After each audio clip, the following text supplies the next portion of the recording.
Digital marketing లో అనుభవం ఉన్న ఎగ్జిక్యూటివ్స్ కావాలను సంప్రదించవలసిన నెంబర్లు 8688908084. ఇక ఇది ఇట్లుంటే వచ్చే ఎన్నికల్లో నియోజకవర్గాల పునర్విభజన ఎస్సీ ఎస్టీ సెగ్మెంట్ల సంఖ్య పెరుగుతోంది అని చెప్పి కిషన్ రెడ్డి గారు చెప్తున్నటువంటి మాట 2026లో ఏది నియోజకవర్గాల పునర్విభజన కార్యక్రమం ఒకటి ఉండే అది విభజన చట్టంలో పెట్టినటువంటిది. సో 26 తర్వాత ఎప్పుడైనా జరగవచ్చు, 2026 తర్వాత ఎప్పుడైనా నియోజకవర్గాల పునర్విభజన జరగవచ్చు. అందులో భాగంగా దాదాపు పెరుగుతాయి, అప్పుడు నియోజకవర్గాలు పెరుగుతాయి, ఆ నియోజకవర్గాలు పెరుగుతాయి. ప్లస్ ఇదొకటి ఎట్లా పెరుగుతాయి, ఏం కథ, ఎన్ని నియోజకవర్గాలు అవుతాయి, దాంట్లో మహిళల కోటా ఏంది, ఇప్పుడే మనకు పార్లమెంట్లో మహిళా కోటా రిజర్వేషన్ బిల్లు అమలైంది కాబట్టి అది ఒకటి ఉంది. ఇక దీంట్లో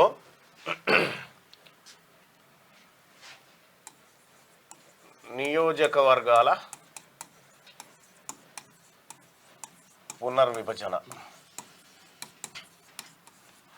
ఇది జరగబోతా ఉంది. దీంట్లో ఎంపీ అండ్ ఎమ్మెల్యే రెండు నియోజకవర్గాలు జరుగుతాయి. ఇప్పుడు ఉన్నటువంటి రిజర్వేషన్లు తారుమారు కూడా కావచ్చు. ఇప్పుడు సపోజు తుంగతుర్తి ఎస్సీ ఉంది, అది జనరల్ కావచ్చు. సో నకరకల్ ఎస్సీ ఉంది, అది జనరల్ కావచ్చు. ఆ స్థానం వేరే చోటుకి వెళ్ళిపోవచ్చు. కాబట్టి ఈ జనరల్ స్థానాలు ఎస్సీ ఎస్టీలకు కేటాయించబడవచ్చు, ఎస్సీ ఎస్టీలు ఉన్నటువంటి స్థానాలు జనరల్ స్థానాలకు కేటాయించేటువంటి అవకాశం ఉంటుంది. సో దీని ద్వారా అయితే ఏపీ పునర్విభజన చట్టం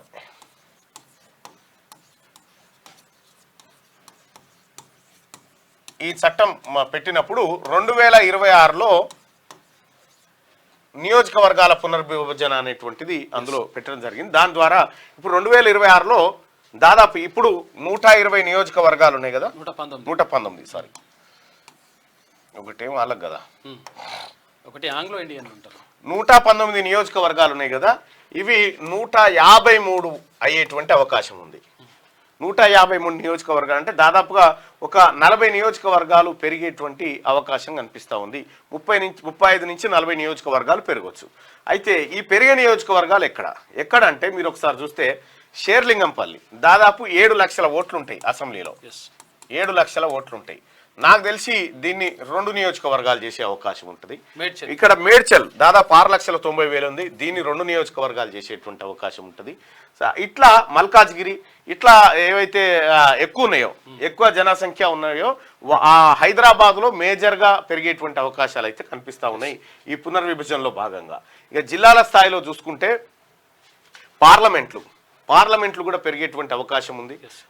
మనకు ప్రస్తుతం 17 పార్లమెంటు స్థానాలు ఉన్నాయి, 17 స్థానాలకు ఇప్పటి వరకు ఉన్నాయి. అయితే వీటి సంఖ్య క్రమంగా 2-3 పెరిగేటువంటి 2 లేదా 3 స్థానాలు పెరిగే అవకాశం ఉంది.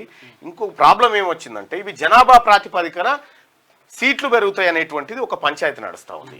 అయితే భారత ప్రభుత్వం అప్పట్లో కుటుంబ నియంత్రణ అనేటువంటి అంశం తీసుకొస్తే దక్షిణ భారతదేశం కుటుంబ నియంత్రణ పాటించింది, ఉత్తర భారతదేశం వాళ్ళు పాటించలేదు. కాబట్టి వాళ్ళ జనసంఖ్య ఎక్కువ ఉంది, వాళ్ళ సీట్లు ఎక్కువ పెరుగుతాయి. మా దక్షిణ భారతదేశంలో జనసంఖ్య తక్కువ ఉంది కాబట్టి సీట్లు తక్కువ పెరుగుతాయి. కాబట్టి మళ్ళా డామినేషన్ వాళ్ళదే అవుతుంది అనేటు కొత్త పంచాయతీ ఉంది. మరి దీన్ని ఎట్లా సవరిస్తారు ఏం కథ అని తెలియాల్సినటువంటి అంశం. మొత్తానికైతే ఈ కుటుంబ నియంత్రణ కార్యక్రమం ఏదైతే ఉందో ఈ పునర్విభజన పైన ఆ ప్రభావం ఉండేటువంటి అవకాశం ఉంది. ఒక కొత్త పంచాయతీ మాత్రం తప్పకుండా తయారవుతుంది. ఇక నియోజకవర్గాల పునర్విభజన కార్యక్రమం దాదాపుగా 153 వస్తే 50 స్థానాలు 51 దాకా వస్తాయి మహిళలకు, ఓన్లీ మహిళలకే రిజర్వ్ కాబోతా ఉన్నాయి. ఈ ఎవరు మహిళా ఎమ్మెల్యేలే ఉండాల్సి ఉంటది. ఇక వాళ్ళ కోసం 33% రిజర్వ్డ్ అవి కాకుండా ఎక్కువ కూడా ఉండొచ్చు. అయితే ఈ స్థానాలు ఏవైతే ఉన్నాయో ఈ స్థానాలు ఇందులో ఎస్సీ మహిళ, తర్వాత ఎస్టీ మహిళ, బీసీ మహిళ ఎక్కడిది ఇంకా జనరలే, తర్వాత జనరల్ మహిళ. అసలు యాక్చువల్ గా అప్పుడు ఆపింది కూడా అందుకే, ఎవరు యాదవత్రయం ఆపింది, ఏది మహిళా రిజర్వేషన్ బిల్లును ఆపింది. ఎందుకంటే వాళ్ళు ఆపడం జరిగింది గతంలో. సో అది బీసీలకు ఎలాంటి అవకాశం లేకుండానే ఈ బైఫర్కేషన్ అనేది బిల్ పాస్ అయిపోయింది ఈసారి. సరే, ఇది జనరల్ మహిళ, ఎస్టీ మహిళ, ఎస్సీ మహిళ అని ఉంటుంది. సో ఇక్కడ కేటాయించబడేటువంటి స్థానాల్లో వాళ్ళే పోటీ చేయాల్సినటువంటి అవసరం ఉంటుంది. సో మరిగా ఎవరుంటారు ఏం కథ అనేది కానీ మహిళా సోదరి మనులారా, మీకైతే 50 స్థానాలు రెడీ కాబోతా ఉన్నాయి. ఎక్కువనే అయితే మీరు నాయకత్వంలో నాయకురాలుగా బయటికి రావాల్సినటువంటి అవసరం ఉంది అనే వివిధ పార్టీలో, కాంగ్రెస్ పార్టీలో చాలా మంది ఉన్నారు, చాలా మంది మహిళా నాయకురాలు ఉన్నారు, భారతీయ జనతా పార్టీలో ఉన్నారు. సరే, బీఆర్ఎస్లో అంటే ఇప్పుడు తగ్గిపోయారు అనుకో.